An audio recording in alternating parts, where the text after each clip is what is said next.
Hello friends, நம்ம வந்து இப்போ 11th எக்ஸாம்பிள் 4.25 பார்க்க போகிறோம். இது வந்து இமானுவேல்ஸ் மேக்ஸு. இப்போ வந்து நம்ம எவாலுவேட் ஃபர்ஸ்ட் சப்டிவிஷன் 4 P4ன்னு கொடுத்துருக்காங்க. இப்போ வந்து ஃபார்முலா நமக்கு 2 ஃபார்முலா இருக்குது.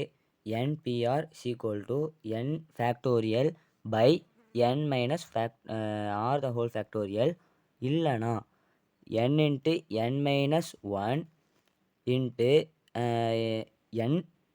n மைனஸ் 1 n மைனஸ் 2 அப்படி டாட் ஆர் டைம். அதாவது எப்படின்னா, இந்த சம்பளம் உங்களுக்கு போட்டு காட்டு தான் உங்களுக்கு புரியும்.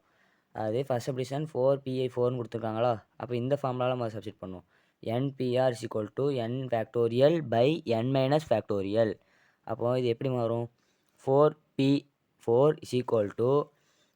4 ஃபேக்டோரியலா, ஏன்னா என்னங்கிற இடத்துல 4 இருக்குது, அதனால் 4 ஃபேக்டோரியல் பை இது ரெண்டோட வேல்யூமே n தான், அதனால் 4 minus 4 factorial. 4 factorial by 0 factorial. 0 factorial அப்படின்னா அதோட வேல்யூ வந்து 1 நமக்கு தெரியும், சொல்லித்தரேன்.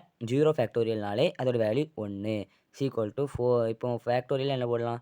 4 இன்ட்டு 3 இன்ட்டு 2 இன்ட்டு 1ன்னு போடலாம். பை 1 இதோட வேல்யூ 1. அப்போது 4 இன்ட்டு 3 12, 2 சார் 24. அப்போ இந்த மெத்தடில் எப்படின்னா சிம்பிளாக முடிச்சிடலாம். NPR n into n minus 1 n minus 2 அப்படி போதா?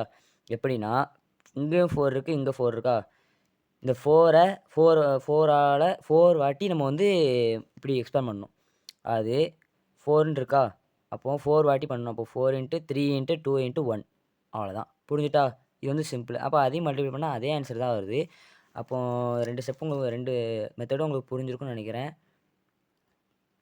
அடுத்து 2வது சப்டிவிஷன் பார்க்கலாம். இங்கே வந்து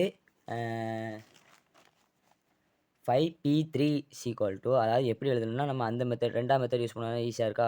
அப்போது 5 3 வாட்டி பண்ணணும். அப்போது 5 இன்ட்டு 4 இன்ட்டு 3, அப்போ அதை மல்டிப்ளை பண்ணால் 16 ஆன்சர் வருமா? புரிஞ்சிச்சா? ஈஸியாக தான் இருக்கும். அதாவது 3 வாட்டி 5ஐ பிரிக்கணும். புரியுதா? அதாவது 5 ஃபேக்டோரியலை பிரிக்கணும், அந்தமாதிரி வச்சுக்கோங்க. 5 ஃபேக்டோரியலை 3 வாட்டி பிரிக்கணும். அப்போது 5 இன்ட்டு 4 இன்ட்டு 3 60. அது எல்லாத்தையும் மல்டிப்ளை பண்ணால் 60. சரியா? அதுக்கப்புறம் தேர்ட் சப்டிவிஷனு. இதில் வந்து 8P4 இப்போ இதில் நீங்களே கண்டுபிடிச்சிருப்பீங்க. 8ன்னு இருக்குது, இதில் 4ன்னு இருக்குது. அப்போது 8ஐ 4 வாட்டி, அதாவது 8 ஃபேக்டோரியல் 4 வாட்டி பிரிக்கணும், அதாவது பிரித்து எழுதணும். அப்போது 8 இன்ட்டு 7 இன்ட்டு 6 இன்ட்டு 5 இன்ட்டு, அதாவது அதை கழிச்சிட்டே போகணும், அந்தமாதிரி சொல்லலாம். 8 7 அப்படின்னு கம்மியாகிட்டே போகணும், 4 வாட்டி கம்மி பண்ணணும். புரிஞ்சா? அடுத்தது எல்லாத்தையும் மல்டிப்ளை பண்ணணும். அப்போது 1680. புரிஞ்சா? மல்டிப்ளை பண்ணணுன்னா கமெண்டில் வந்து சொல்லுங்கள், நான் பண்ணி காட்டுறேன். உங்களுக்கு தெரியும், 11th ஸ்டாண்டர்ட் வந்தாச்சு, நீங்களே போட்டு பார்க்கணும்.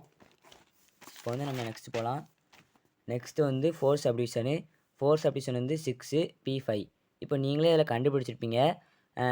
6ங்கிறதுக்கு இப்போ 5 வாட்டி அதை வந்து கம்மியாகிட்டே வரணும். அப்போது 6 இன்ட்டு 5 இன்ட்டு 4 இன்ட்டு 3 இன்ட்டு 2, இது எல்லாத்தையும் மல்டிப்ளை பண்ணால் 6 இன்ட்டு 5 30. 30 4 சார் 120. 120 2 சார் 240. 240 3 சார் 720. சரியா? அது ஆன்சர் வந்துட்டா? இது புரிஞ்சிருக்கும். இந்தமாரி மெத்தடும் உங்களுக்கு புரிஞ்சுட்டு, அவ்வளோதானே?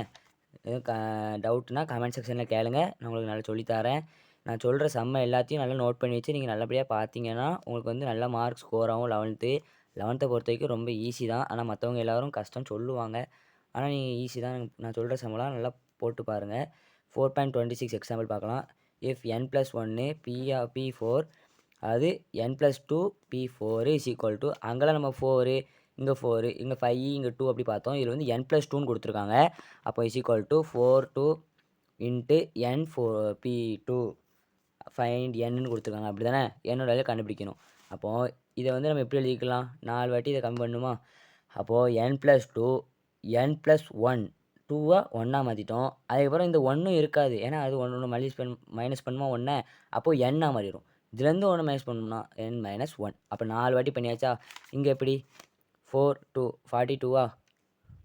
42 இன்ட்டு n இன்ட்டு, அதாவது n-ஐ 2-ஆ கம்மியாக்கணும், அப்படி தானே? அப்போது 42 இன்ட்டு n இன்ட்டு n-1. புரிஞ்சா? இதையும் அதேமாதிரி பண்ணியிருப்போம். அப்போது இங்கே வந்து 42-ஐ இந்த சைடு வச்சுக்கோங்க. 42-ஐ இந்த சைடு வச்சுட்டு என்ன ரெண்டுமே மல்டிப்ளேயில் இருக்குது. நான் இன்னொன்று சொல்லித்தரேன். மல்டிப்ளேயில் இருந்தால் ஈக்குவல்ட்டுக்கு அங்கே வந்தால் டிவைடாக மாறிடும்.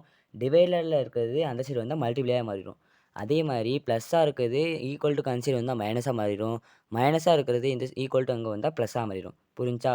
அதுவும் இல்லாமல் ப்ளஸ்ஸு அப்படின்னா ப்ளஸ்ஸு மைனஸ் அப்படின்னா மைனஸு ப்ளஸ்ஸுனாலும் மைனஸ்னாலும் ப்ளஸ்ஸு.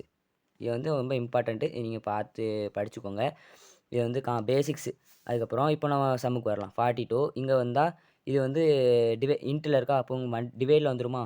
அப்போது இங்கே n-1 ரெண்டும் காமனாக இருக்குது. அதை கட் பண்ணிடலாமா? டிவைடில் இருக்கும்போது நம்ம கட் பண்ணிடலாம். அப்போது n+2 n+1 இதானே ரிமைனிங் இருக்குது. இங்கே 42 இருக்குது. நம்ம வச்ச 42 அப்படியே இருக்குது. அப்போது n+2 n+1 இங்கே 2 டைம் இருக்குது. இங்கே 42ங்கிற ஒரு நம்பர் தானே இருக்குது. அப்போ 42 2ஆக பிரிச்சுக்கலாமா? அப்போ n+2 n+1 7 × 6 7 × 6 42. அதை பிரிச்சிருக்கோம். பிரித்தாலும் பிரிக்காட்டியும் ஒன்று தான். அப்போது இப்போது n+2க்கு 7ஐயும் n+1க்கு 6ஐயும் எடுத்துக்கணுமா? ஈக்குவல்ட்டு தான் இருக்குது. அதனால் தனித்தனியாக எழுதிக்கணும். n+2 7 n 7 - 2. அப்போ n 7.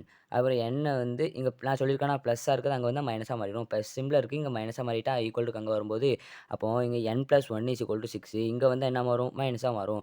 அப்போ n - 1 5. ரெண்டோட வேல்யூ ஒன்றா இருக்கலாம். அப்போ என்னோட வேல்யூ என்னது? 5. ப்ளே பண்ணிவிட்டு பாருங்கள்.